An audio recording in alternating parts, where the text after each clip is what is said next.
Welcome to Vital Wellness. Empower together.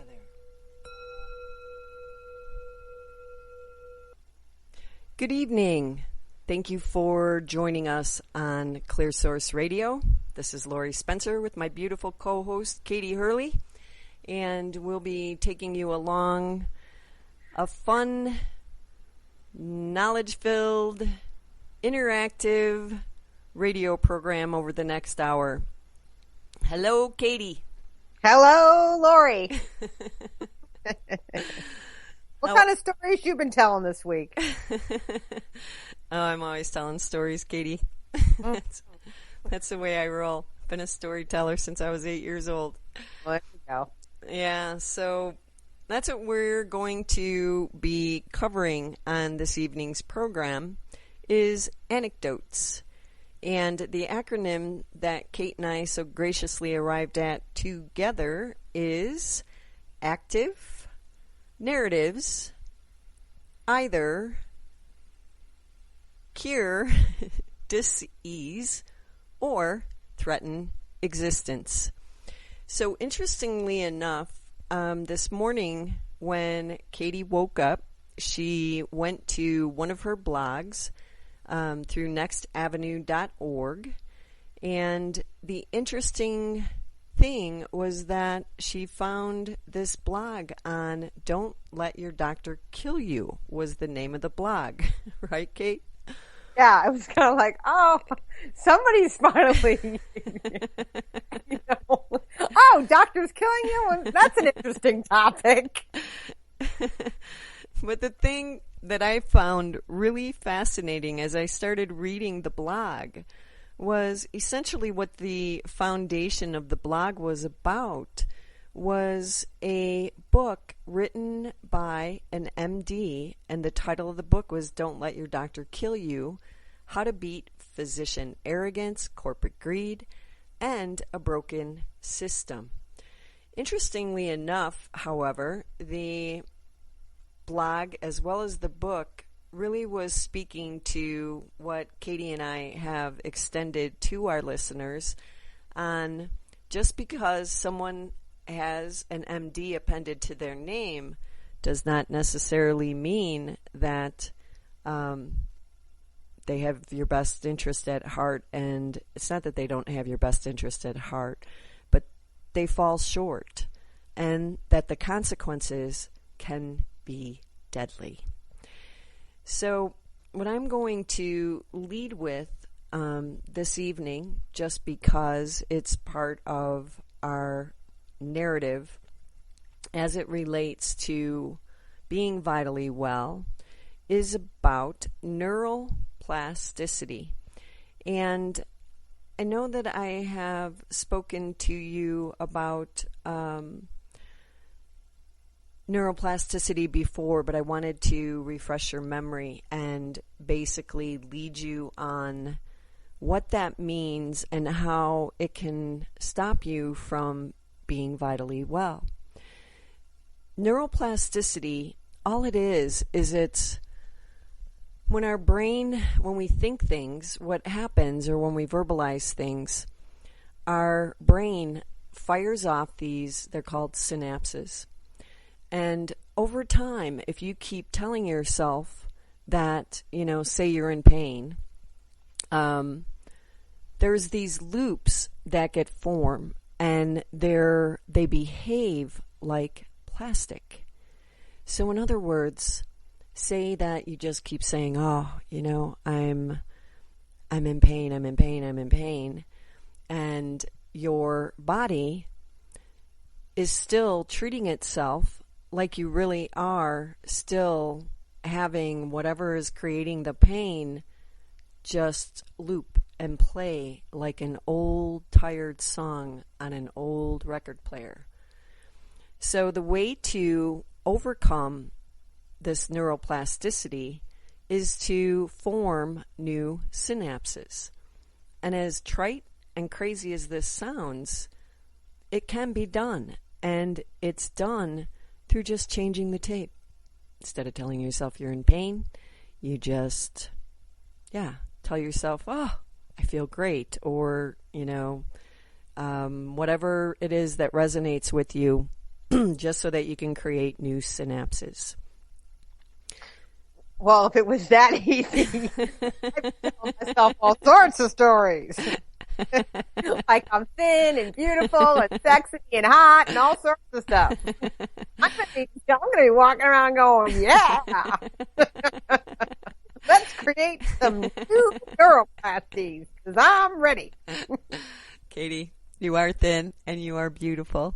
So I think in the spirit of what you just said, not a lot of people know that, if you were to go in your drawer in your kitchen, mm-hmm. and you might have something that kind of looks like saran or plastic wrap. Oh boy. Should I be worried about where this is going, Kate? Well, if you look at the texture of like saran wrap or plastic wrap when it's tight around something, mm-hmm. our neural impulses in the body flow over a substance in the body that would almost be like a barrier like saran wrap. Okay. So, and this particular type of material, I think they may call it fascia, mm-hmm. that kind of connects everything all over the place, serves in a way that all of our neural impulses that contain all of this information flow all around on this stuff. And when we think a thought, it might bounce from one place to the other on this, what I call, saran wrap highway, for lack of a better word. Keep it simple for the layperson like me. I love that. Now, when the saran wrap gets, a little bit bunched up, then not only is your narrative, if you keep saying, I'm in pain, I'm in pain, I'm in pain, could potentially be problematic mm-hmm. in, trying to create new ways of getting from point A to point B. It's like you're driving over a highway that's got tons of potholes. Instead of driving over a highway that's nice and smooth, blacktop. Yeah. So, when somebody might have the thought process in mind, I'm in pain, there is something that they're noticing or sensing in their body. And alongside maybe reframing the story, mm-hmm. instead of I'm in pain, maybe a baby step would be I'm noticing this sensation and I'm imagining it's painful.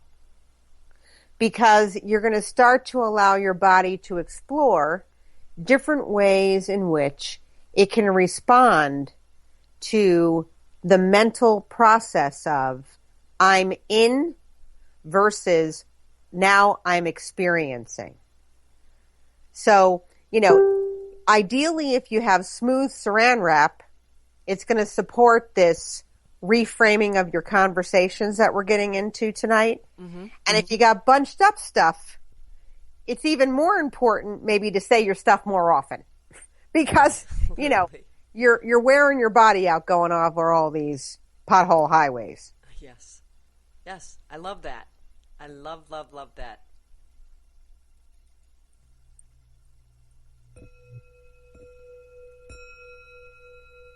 Please call our studio line at 970-300-2986.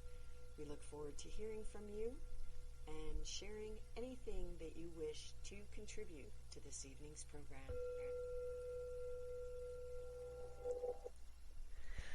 Okay, so how about with these narratives we share some anecdotes, Kate? Well, I can tell you that you've got a few that I think our readers would really love to hear about. Okay. How about if I start with one of my favorites? I'm all ears. All right.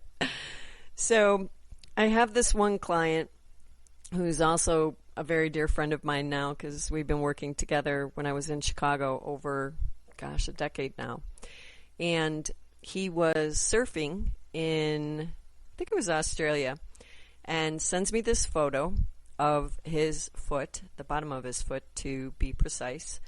And in the picture, the caption was, "Hey, LS, think I should go to the doctor? More specifically, the hospital?" True story. I can't make these things up. So I said, upon noticing all those different colors in your foot, you should definitely get to the hospital because I'm imagining that you have a broken sesamoid bone. So he goes to the hospital. Sure enough, his bone is broke. And when he returns, I start treating him. And as I often do, I, ask people, what they're noticing, how they're feeling. And it was about, 4 weeks into my actually breaking down the leftover inflammatory chemicals that were congealing in the area of the trauma. And I said, so, what are you noticing? How are you feeling? He says, man, LS, he says, I still feel the same. It hurts like a son of a buck.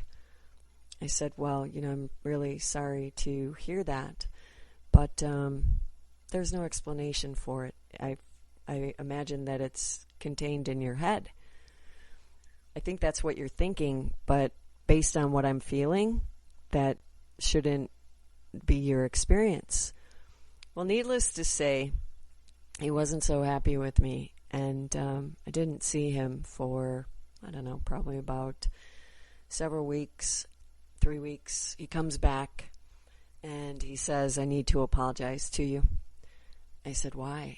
He said, well, I went to this ankle and foot specialist on Michigan Avenue, and basically, he told me that there's nothing in there. It's all in my head.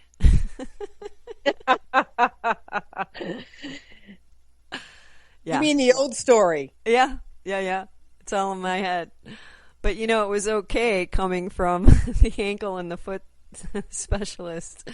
But no, it was, that really truly is one of my favorite stories because it really does speak to the power of the stories, the narratives that we share with ourselves. Well, and at whatever level, he may have had a heightened awareness about something that he was experiencing at that point. And he was framing it as pain associated with the trauma. Right. You are assessing the area and letting him know that physiologically it does not necessarily translate to, there quote unquote shouldn't be a whole lot of pain. But I think your point is he was still telling himself the story, and the story was not reframed until he received validation from outside from two different people. Yes. So what can you tell our listeners about, the story and why the reframing of the story is something you need to try on, regardless of whether or not you can get it validated from the outside? Well, I feel the story that you should try on is just try it. See what happens. When I used to teach my contemporary health issues class, I would tell my students, please, take me as being pathological. Don't believe a word that I tell you. But what I would recommend is just start trying, whatever it is that reasons with you, try it. Mine was, and I imagine we're going to have a certain amount of overlap in our programs, but I feel that I've shared this with you before. I imagine that I have, but mine was parking in the city.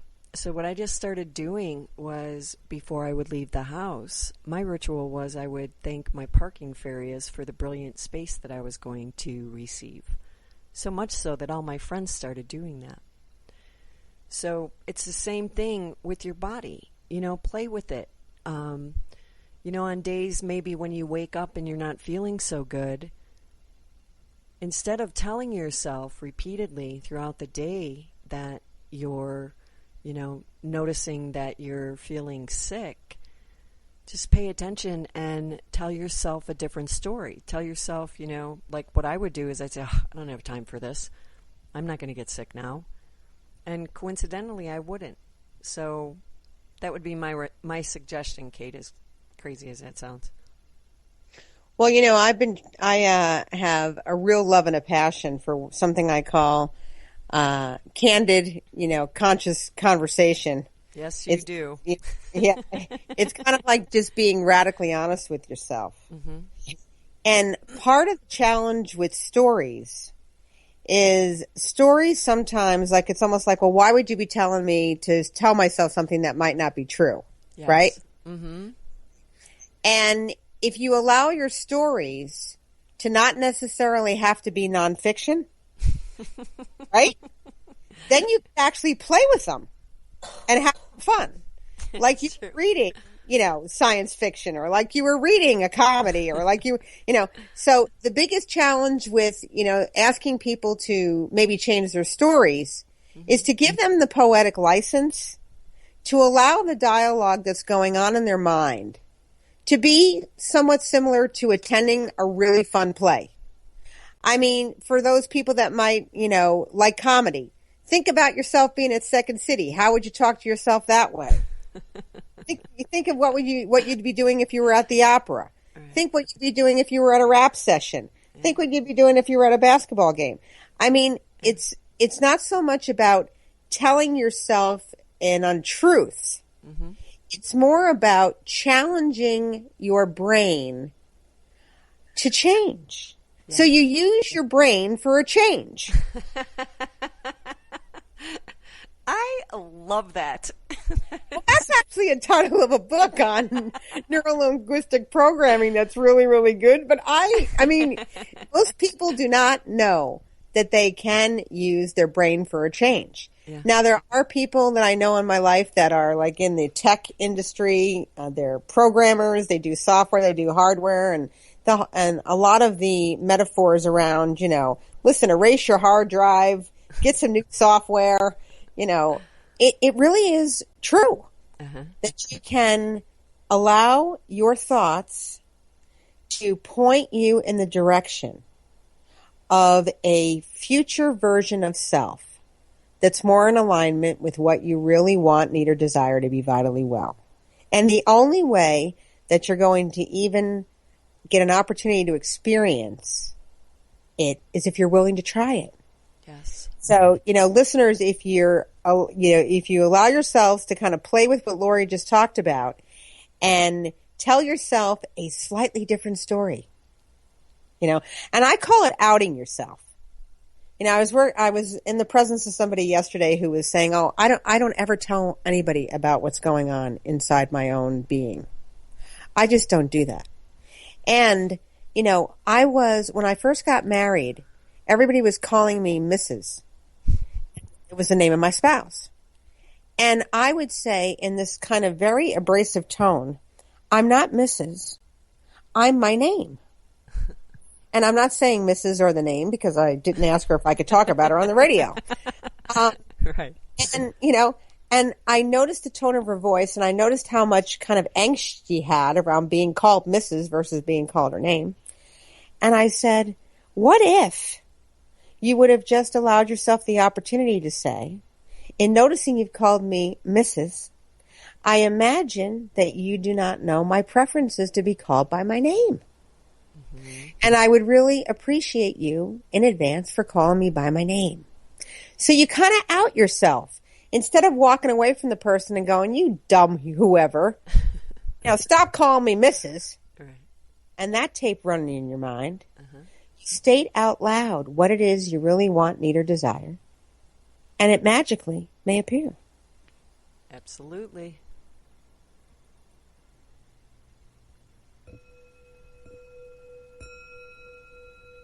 Please call our studio line at 970-300-2986. We look forward to hearing from you and sharing anything that you wish to contribute to this evening's program. So, Katie, I would like to look at and talk about some things that can shift our energy and engage our senses in fun ways. What you kind of touched on, which is, going to the opera, going to a basketball game, whatever it is that you find enjoyment in, really does help you in shifting the energy and being, present with what's showing up. And what I wanted to share is the strength and the power of energy and music with energy, and how music can actually form new synapses in your brain. Did you know that? Well, I don't know, and I don't know nearly as much around that scientific stuff as you do, right? Yes, you do. Well, but I do imagine, a lot of people, judge young people for listening to headbanger music, or they don't like music that doesn't really resonate with them. And if you imagine that music is a vibration, and vibration does affect things, then at whatever level, the people who are attracted to a particular type of music, their energetic fields feel better listening to music. Mm-hmm. And some people vibrate at a headbanger level. Other people vibrate at a symphony level. Yes. Right? Mm-hmm. Other people, they vibrate at a, classic rock level. And I don't think that anyone who's listening would not be able to imagine music affecting them in a way that they were experiencing sensations in their body differently while listening to it. Absolutely. Absolutely. And a thing that I started doing when I was kind of depressed was... Were you ever depressed? Yes, I was. Tell yourself you were happy? Actually, I listened to Pharrell Williams' song, Happy. And I would wake up in the morning and just play that song and dance. And it was like magic every day. It's true. So that's what I would suggest. I mean, it sounds crazy again, but it's really not. Think about just how music lifts you up. If you listen to a real upbeat song and you just dance. And it's good exercise, so you're killing two birds with one stone. Mm-hmm. I think it's a brilliant idea. That's just my 2 cents. What do I know? Okay, so Kate, do you have anything to add to that with your brilliant insight on energy shifts and what we can do to what's a good practice? I also promote meditation, but everyone knows that in our listener land. Well, I think that it's important that when we speak about energy, we're not talking about foo-foo esoteric stuff that is like, wah-wah land. No. Okay? The easiest way to affirm for yourself that you are a being that possesses energy is to rub your hands together for a couple of minutes and notice how much heat you generate in between the palms of your hands. When you want to demonstrate with another person that you share an energetic presence on the planet, you can rub your hands together and then put them up in front of you, palms out, and have them put their hands up in front of themselves, palms out. And the space in between your two palms, you kind of move in and out like an accordion. And you'll be able to feel or sense this thing that I would describe as energy. Yes. Kinetic energy. Yes. This absolute evidence of energy that you have uniquely influenced in the area around your body by something as simple as rubbing your hands together. Uh-huh. Now, we can't, it's not that I want to be like click and clack and positive and negative, and Lori's got the positive pole and Katie's got the negative pole. But I have a tendency to kind of, look at things and go, okay, well, what could go wrong with this energy thing? Uh-huh.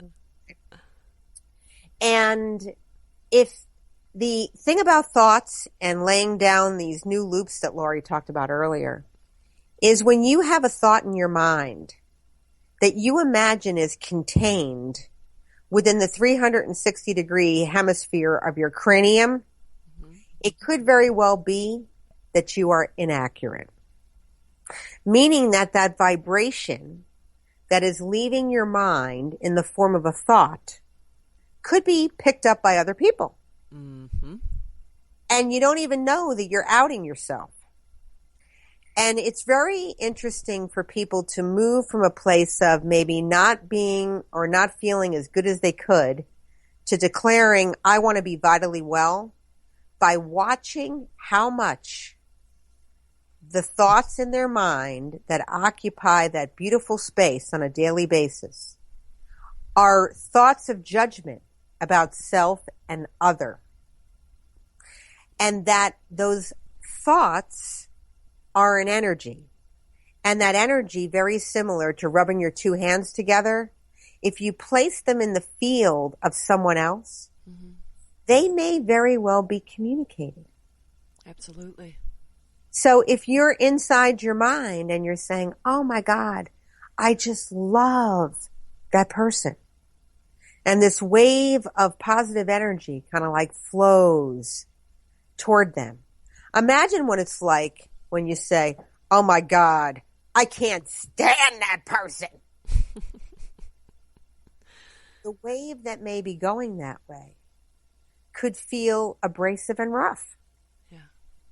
So, again, if you're willing to imagine and play with us that there is something in life called energy, it's not foo-foo esoteric. It's available to us. We are energy. We are physical beings. We are energetic beings. And just kind of watch what happens when you keep the thoughts in your mind, I love, I love, I love, versus can't stand, can't stand, can't stand. Love that. Love that.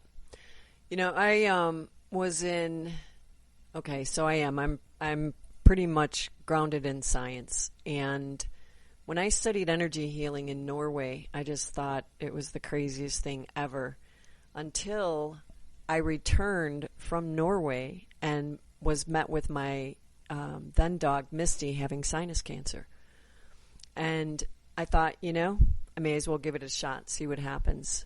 So I just started doing energy work on Mist.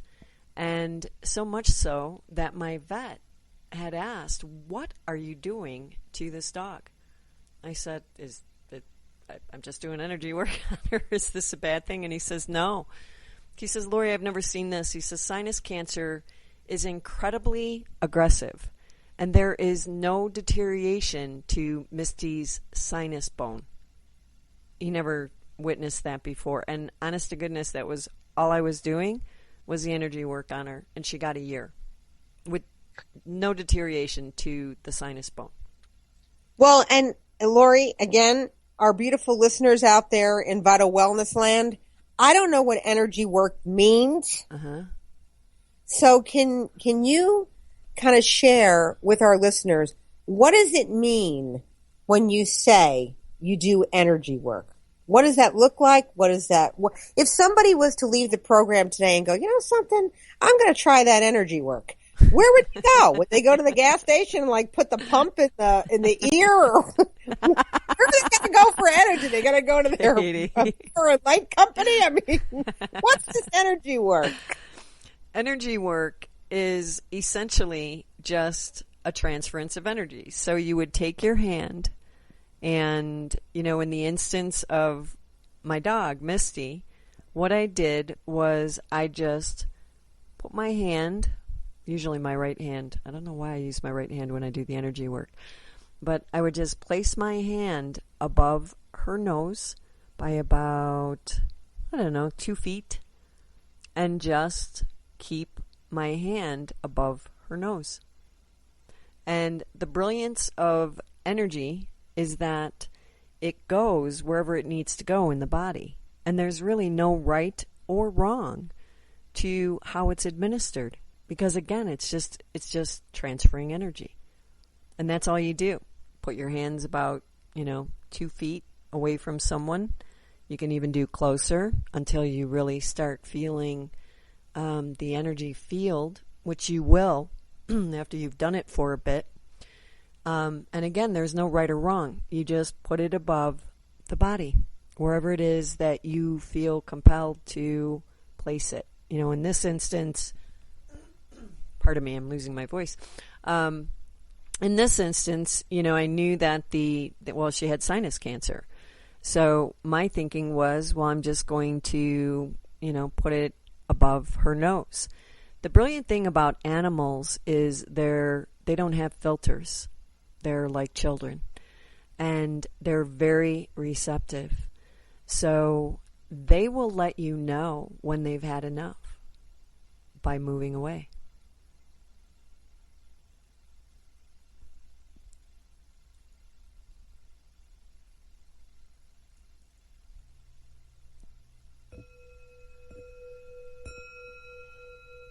Please call our studio line at 970-300-2986. We look forward to hearing from you and sharing anything that you wish to contribute to this evening's program. So yeah, it's just, you just put your hands wherever you feel compelled, and if you're not doing it on an animal, just kind of follow where you're being led. And again, there's no right or wrong. Frequency energy is energy, and it will go in the body wherever it's needed. That's the really cool thing about it. Well, I appreciate you for telling us that. And I again, not that I'm Miss Negative over here. They're going to start thinking that about you, Katie. I'm just saying. I think that all of the beautiful things that may happen for people, let me say this.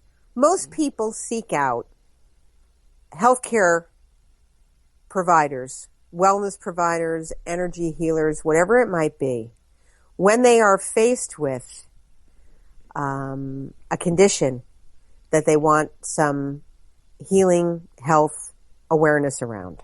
Mm-hmm. And in preparation for this program, I think that I really got ticked off. And I got ticked off reading that, according to the American Medical Association, medical mistakes are the third leading cause of death in the U.S. Okay? So, and the reason that there's a lot of mistakes is because doctors are trained and they have a very short amount of time to possibly provide a diagnosis based upon the stories their patients tell them as to what is presenting in their beings. Yes. And part of why I got fired up in a good way about doing a program on anecdotes and stories is to stress how important it is to tell the story to your healthcare provider as specifically and precisely as you can, so you minimize the risk of not getting the right diagnosis, the right information relative to the condition that's preventing itself. Absolutely. But for an association as big as powerful as the AMA to publish that, can you imagine the third leading cause of death are mistakes? Yeah. I've seen it. Yeah. Okay. So, all the more reason to make sure that we are telling, how would I say, instead of telling a story about the symptoms that may be presenting themselves, the best thing to possibly do is to report the sensations that you're having in your body out loud. Because your only protection is being well informed. Yes. And you increase your protection by informing your healthcare provider as well as you can. Yes. Okay? But if you're not really sharing with them specifically, precisely, what it is that you are noticing sensationally in your body, you run the risk of receiving a not so good diagnosis and then not so good pharmacological interventions as a result of it. Yes. Yes. And you should also, question. Go in and, be prepared and ask good questions. And Katie and I have, discussed this before about, putting your team together. And, part of it too is, that was an article that I came upon, was doctors they don't have the time anymore, like even 2 decades ago, to really know their patients. So a lot gets lost in translation. Well, and I think, and I don't want any one of our listeners to imagine that we're throwing doctors under the bus. Or nurse practitioners or anybody else for that matter. Right. The whole purpose of our program tonight is to stress, in a fun and playful way, that the active narratives that you have either cure your dis-ease or they could potentially threaten your existence. So again, if you're going to talk to someone about what's presenting in your body, you want to take the nonfiction approach. Absolutely. You don't want to do the comedy act. Right. Because it could threaten your existence. Mm-hmm. Lori, do you have any stories to tell our listeners about any kind of drug interactions or anything like that? Oh, yeah, I have many of them. But one of my best is in my care with my mom. And again, I noticed that her legs were appearing as though they were incredibly swollen. And when legs are really swollen or edemic, what happens is if you press on that swelled area and it pits or it stays in the skin, your finger mark, that means that there is so much lymphatic system backing up in the body that the body can't excrete it. So I started doing some research. My mom was more recently diagnosed with a return of her breast cancer in her right breast. And the doctor had decided, her oncologist had decided that she was going to place her on tamoxifen, which I had issue with to begin with just because of all the side effects and everything associated with that particular drug. And my mom also, from the multiple brain surgeries that she had to undergo in 1994, had epilepsy. Excuse me. But she didn't have... She had auric, they're called partial auric seizures, which doesn't really matter, but it was just an outgrowth of the swelling in the brain or the edema in the brain. So she was always on Dilantin. Well, what had happened when the oncologist mixed the tamoxifen with the Dilantin was my mom started to experience what I just described as lymphedema. Well, the flaw in the design or the problem is that when that edema reaches a level where it becomes lymphedema, it's irreversible. So I was telling my mom's neurologist, who was a very dear friend of mine over at Rush, I said, she's having a reaction, and this is cited on, I think it was the tamoxifen, as an adverse reaction when it's mixed with particular drugs. Well, his response was, I didn't prescribe the tamoxifen. I said, I get that, but her drain is backing up, and if this goes any further, she's going to have full-blown lymphedema, and that's going to completely and utterly suck because she's not going to be able to travel. I mean, it goes along with a whole bunch of things that aren't necessarily pleasant. And by the time I was able to get her off of the tamoxifen, it was too late. She already had lymphedema. So one, and I'm sorry that you have these, personal stories / experiences that serve as a narrative for us to look at this evening, because I'm sure it broke your heart to have to prompt a healthcare provider to look at something from a different perspective. But with all due respect to them, right, they do not have all the information. No. And challenge, and, on a completely different note, it's like a double-edged sword, because if we present, say, for instance, we have, and I'll have to tell this brief story. I was away at a retreat, and my roommate was a physical therapist, and she worked in a very well-known hospital on the East Coast, 26 years, loved her job, and she had finally gotten to the point where she was doing more elder care.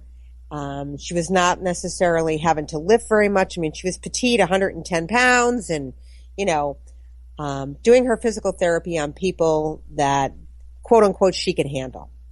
And whenever they would have to lift someone that might have been a little bit heavier in stature, they would go ahead and grab somebody else, and so on and so forth.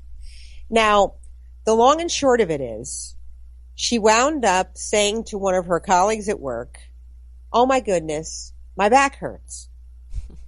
Now, her back hurting was an experience that she was having in that moment.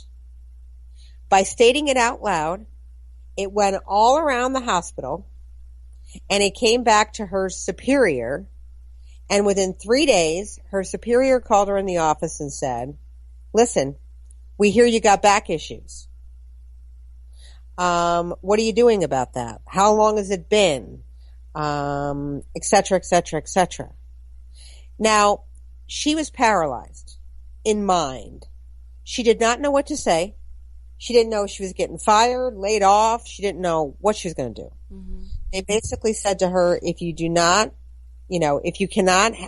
be free of pain, you have a couple of choices. The choices are, you get out of pain, we'll give you 3 months.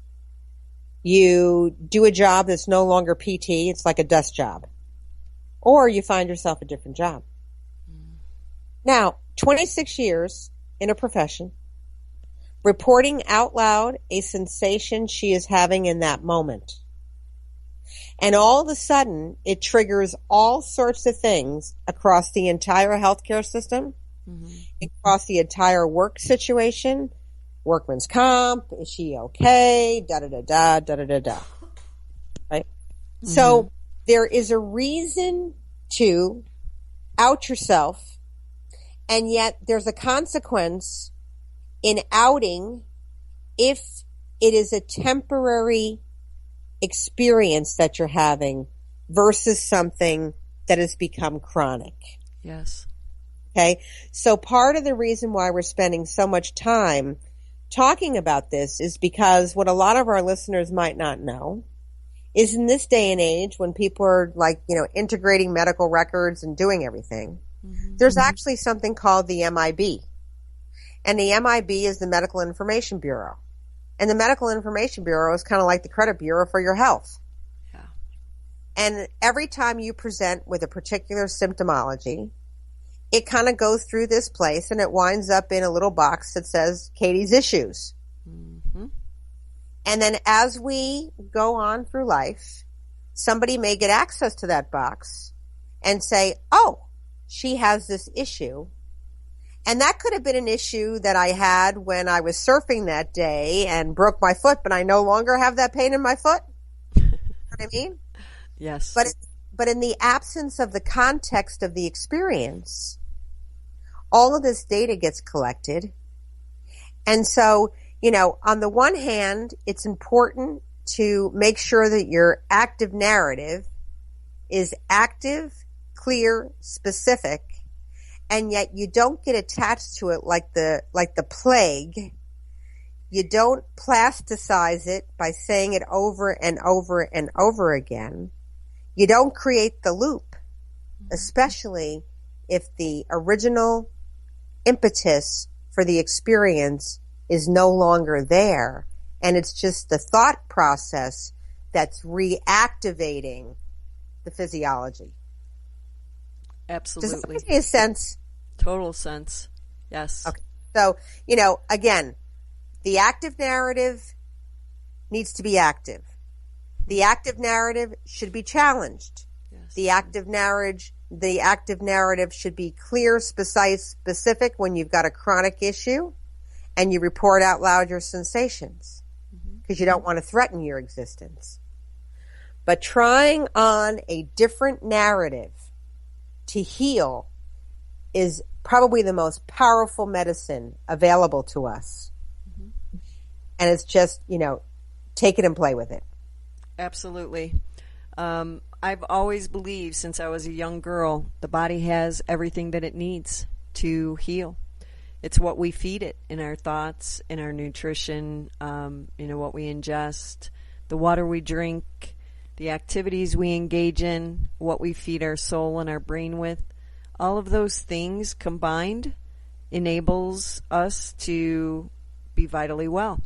And it's important, and it's incredibly important just to, like Katie said and so eloquently stated in wrapping up our evening show, is you have to, not have to, but I imagine if you share your story actively with yourself and notice, what's going on, magic will start to happen. And it's not magic.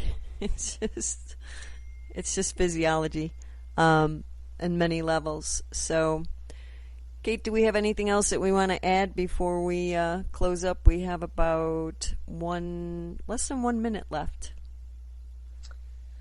I would say that it's... I lied. It's not 1 minute. I can't tell time. What kind of story are you telling yourself? I'm telling myself, oh my gosh. I just looked at the time and it says 48, and I'm thinking, oh, we have 1 more minute, 10 more minutes, Kate. If there's any of our listeners that want to call in tonight, I know we had a couple of people emailing us and messaging us on Facebook talking about what's going on in their life. If they're listening us tonight and they want to kind of chime in, please feel free to do so. We really want to support any and all of you that want to have some, one-on-one with us. I think and quite frankly, thinking is overrated, and being right is overrated. Absolutely. This whole show is not about, doing it right or doing it wrong. It's really about giving yourself the opportunity to notice the narrative that is active in your consciousness right now. And notice the sensations that are associated with it. Like, for instance, if you're in a situation where maybe you're looking for a job and you imagine that no one is going to hire you. You don't have enough skills. You keep on getting rejected. I mean, they might as well just save the paper any longer, right? And if every time you send another application, if you imagine that there's going to be a rejection letter coming your way before before the app's even sent, notice what you feel in your body when you hit send. It's true. And is that narrative that's currently active enabling you to receive some positive, warm, fuzzy, healing type of energy? Or is it stressing you out beyond comprehension?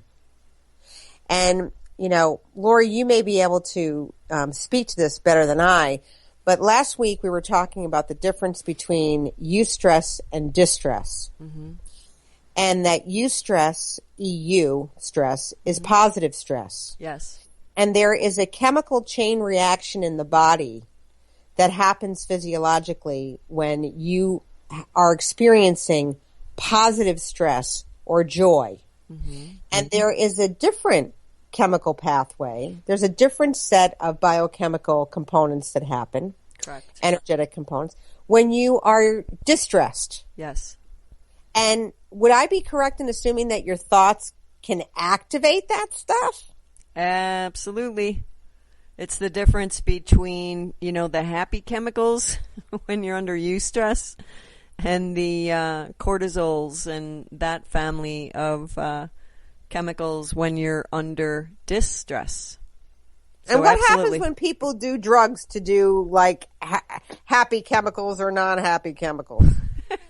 And you're asking me why, Kate? A lot of people in your state are like, smoking pot all the time. And I'm imagining they're doing it because it helps them get rid of pain and they feel happier. Yeah, well, hemp.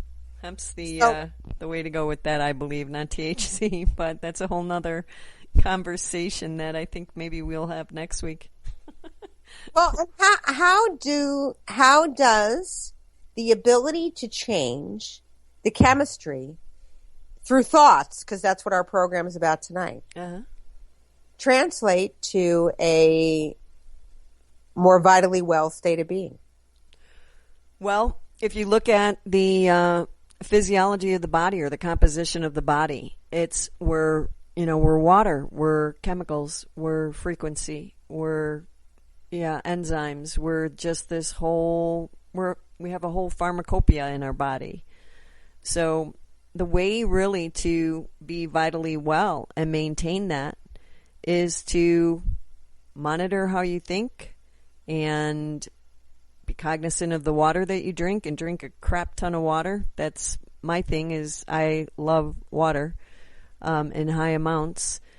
Just all the things that make sense to being vitally well. And it's just, like I said, if you wake up and you're in a bad mood, just turn on whatever song makes you really happy and dance around for literally 2 minutes and see how that feels in your body. It'll blow your mind. What do you do in the workplace when somebody around you is making you like nuts? Breathe deeply. Okay. Yeah, breathe deeply. When I worked in hospice, I had a patient. Her name was Mary, God bless her. She would not commit to taking any pain medication because it was against her religion. So I had said to her, I said, Mary, we have to do something to keep you in front of the pain. So I taught her how to breathe. And oh my goodness, she was so grateful. And it's the same thing, whether you're experiencing pain or someone at work is really ticking you off. Just take some really deep breaths and then go back to it. And I bet you any amount of money, you will be amazed at what it does for your psyche. Right on. I always love when you say that. It takes me back to the 70s, Kate. I can't help it. Are you letting our listeners know how old I am? No, I'm not. Oh. No, you didn't have to grow up in the 70s to actually take you back to the 70s, silly girl. Right? I wanted to share one thing because it speaks to rewriting our stories. I really, really admire Brene Brown's body of work just because I feel that Brene kind of intertwines with the radical honesty work in the fact of her new book, Rising Strong, One of the things that I really enjoyed was she kind of laid out a model to rewrite your story. And I just wanted to mention that because if it resonates with you, it may be worth reading. And I also really like Radical Honesty. I've been starting to read that too, and it's really nice. Well, one of the things about Radical Honesty, friend, we really haven't mentioned that on our show. Radical Honesty is a system that allows you to gain experience in noticing the sensations in your body. Yes. So being kind of radically honest with self means that you become more of what the founder Brad Blanton would call a noticing being versus a thinking being. Yes. Okay. And based upon what Lori has shared with our listeners tonight, you know, the one thing you want to move away from is stinking thinking. I love that. You know? Yeah. It's like if you got stinking thinking, you may want to kind of notice the stinking thoughts and just imagine that you could change that stinking thinking to something that smells a little bit more palatable.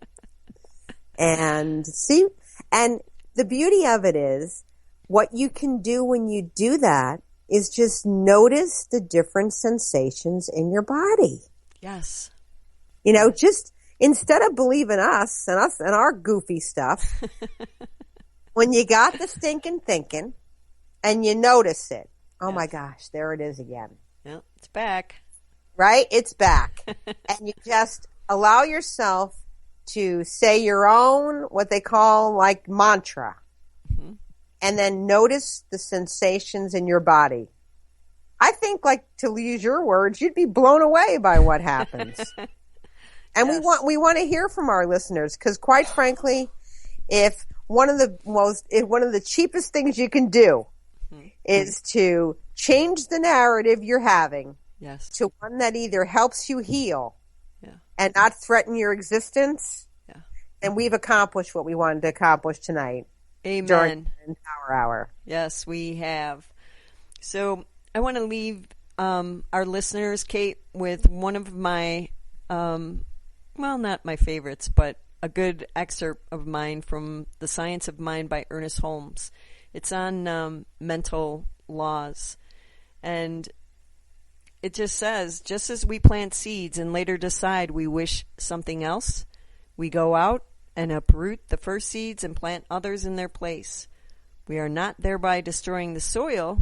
We have simply determined to use it in a different way. So on that note, we're really grateful for you coming along with us this evening. And if you would like to reach us, you have any questions, comments, anything you need help with, please feel free to send us an email. We have a new email address. It's vitalwellnessacademy@gmail.com. We look forward to you being around with us next week, and we hope that our programs will become more interactive and have a wonderful week. Thank you. Bye, Kate. Bye.